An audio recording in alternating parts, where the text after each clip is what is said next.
Assalamualaikum warahmatullahi wabarakatuh anak-anak. Bagaimana nih kabarnya hari ini? Masih tetap semangat kan? Semoga kalian semua dalam keadaan sehat walafiat dan dapat mengikuti pelajaran hari ini dengan baik dan benar. Hari ini kita akan belajar bersama Bu Alif lagi ya. Nah, sebelum kita memulai pelajaran hari ini, alangkah baiknya untuk kita berdoa terlebih dahulu. Berdoa dimulai. Selesai. Karena materi yang sebelumnya telah selesai, maka pada pertemuan kali ini kita akan melakukan latihan soal. Nah, hari ini kita akan latihan soal sebanyak 10 soal. Untuk soal yang pertama adalah diketahui titik A 3,1, titik B 3,5, titik C negatif 2,5. Jika ketiga titik tersebut dihubungkan, maka akan membentuk. Nah, langkah awal adalah kalian menggambar bidang kartesius yang telah diajarkan sebelumnya. Setelah itu, kita tentukan titik A berada di mana. Titik A berada di 3,1. Lalu kita tentukan titik B. Titik B berada di 3,5. Dan yang terakhir adalah titik C, yaitu negatif 2,5. Setelah kalian menggambarkan titik-titik tersebut pada bidang koordinat, selanjutnya adalah kalian menghubungkan titik-titik tersebut. Pertama, kita menghubungkan titik A dan titik B, lalu menghubungkan titik B dan titik C. Setelah itu, kita menghubungkan titik C dan titik A. Maka dari sini dapat kita peroleh nih gambar apa yang akan dibentuk. Ketiga titik tersebut membentuk bangun segitiga siku-siku. Selanjutnya yaitu soal nomor 2. Koordinat titik A adalah seperti soal 1 tadi. Pertama-tama kalian harus menggambar bidang koordinat terlebih dahulu. Setelah itu kita lihat titik A. Titik A berada pada koordinat seperti yang sudah kita pelajari sebelumnya. Kalau kita mau menentukan titik A, maka kita harus melihat jarak titik A terhadap sumbu Y dan jarak titik A terhadap sumbu X. Jarak titik A terhadap sumbu Y adalah 7 dan jarak titik A terhadap sumbu X adalah 5. Maka koordinat titik A adalah 7,5.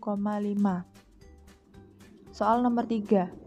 Koordinat titik C adalah sama seperti nomor 2 ya. Kita tentukan dulu jarak titik C terhadap sumbu Y, yaitu 4. Dan kita tentukan jarak titik C terhadap sumbu X, yaitu 4 juga. Karena titik C berada di kuadran 2, maka koordinatnya adalah negatif 4,4.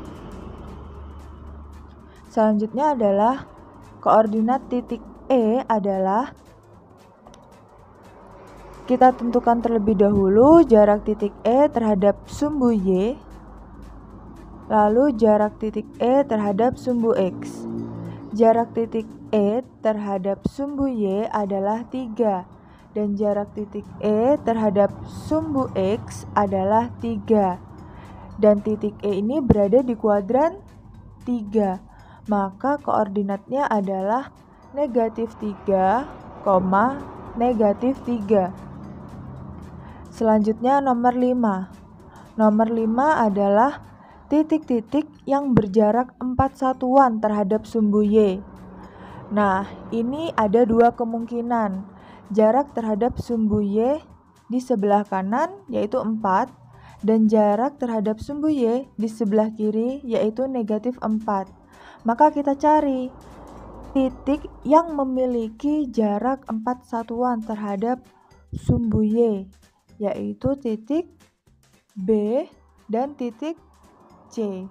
Maka jawabannya adalah titik B dan titik C. Nomor 6.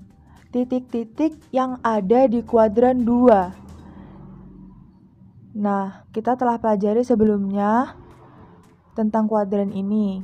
Kuadran 1, kuadran 2, kuadran 3, dan kuadran 4. Titik-titik yang berada di kuadran 2.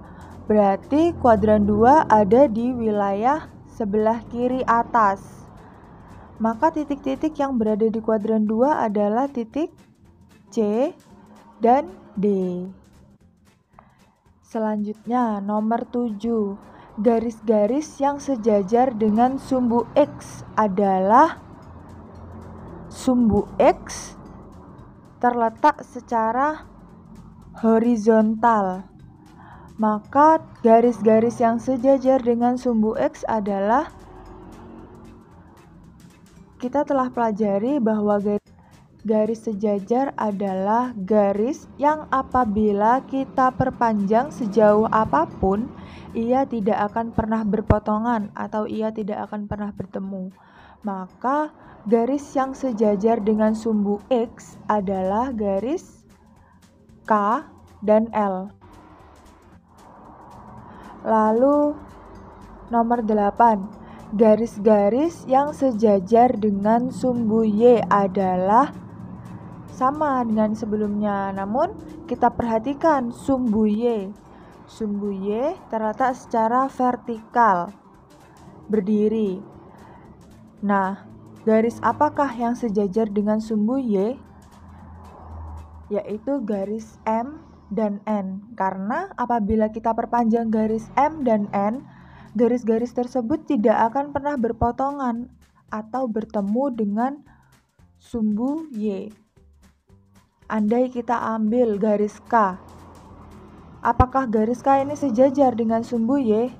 Tidak, karena garis K berpotongan di titik 0,3.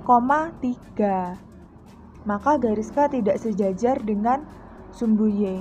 Jadi garis-garis yang sejajar dengan sumbu Y adalah garis M dan N. Selanjutnya nomor 9. Jarak garis M terhadap sumbu Y adalah, kita perhatikan garis M dan sumbu Y. Maka jarak garis M dan sumbu Y adalah 5 satuan. Yang terakhir, nomor 10. Koordinat titik potong garis M dan garis L adalah, nah, kita perhatikan garis M dan garis L. Mereka berpotongan di suatu titik. Nah, koordinat titik ini berapa? Seperti yang kita telah pelajari sebelumnya, kita harus menentukan jarak titik tersebut terhadap sumbu Y dan jarak titik tersebut terhadap sumbu X agar kita dapat mengetahui koordinatnya. Jarak terhadap sumbu Y adalah 5 dan jarak terhadap sumbu X adalah 6. Karena titik tersebut berada di kuadran 3, maka koordinat titik potongnya adalah negatif 5, negatif 6. Sampai sini, semoga pembelajaran hari ini dan latihan soal hari ini dapat dipahami. Sebelum kita mengakhiri pembelajaran hari ini, alangkah baiknya untuk kita berdoa terlebih dahulu. Berdoa dimulai. Selesai. Tidak ada bosan-bosannya Ibu mengingatkan kalian, jangan lupa untuk sering-sering berlatih di rumah, agar materi yang kita pelajari hari ini dapat lebih dipahami dan kalian akan lebih ingat. Dan saat ujian, kalian akan lebih gampang dan sudah terlatih. Juga jangan bosan-bosan untuk terus belajar. Pesannya adalah bermimpilah setinggi langit. Jika engkau jatuh, engkau akan jatuh di antara bintang-bintang. Terima kasih telah memperhatikan dan menyimak video hari ini. Semoga ilmu yang kita pelajari hari ini dapat bermanfaat bagi kita semua. Wassalamualaikum warahmatullahi wabarakatuh.